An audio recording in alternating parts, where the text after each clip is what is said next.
மீனா அண்ணாமலை கிட்ட பேசிட்டு போன் அடிக்குதுன்னு எடுக்கிறாங்க. ரோகிணி மீனான்னு சொல்றாங்க. மீனா கேக்குறாங்க, எதுக்கு ரோகிணி போன் பண்ண?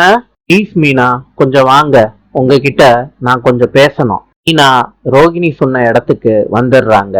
எதுக்கு வர சொன்னேன்னு மீனா கேக்குறாங்க. ரோகிணி சொல்றாங்க, பொதுவாவே நம்ம வீட்டு விஷயத்த உங்க அம்மா கிட்ட சொல்லுவீங்க. மீனா சொல்றாங்க, ரோகிணி உனக்கு இந்த அளவுக்கு எப்படி மூளை யோசிக்குது?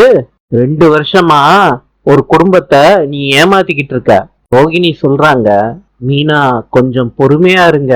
மீனா சொல்றாங்க, இப்ப நான் எங்க அம்மா கிட்ட சொல்லலன்னு உங்களுக்கு தெரிஞ்சிருச்சுல்ல, நான் கிளம்புறேன் சொல்லிட்டு 2 பேரும் வெளியே வர்றாங்க. விஜயா ஆட்டோல போறப்ப ரோகிணியையும் மீனாவையும் சேர்த்து வச்சு பாத்துறாங்க. விஜயா மனசுக்குள்ள நினைக்கிறாங்க, இதுக 2 பேரும் நமக்கு தெரியாம மீட்டிங் போட்டிருக்கு, என்ன பேசியிருக்குங்க அப்படின்னு மனக்குழப்பத்திலேயே வீட்டுக்கு வர்றாங்க.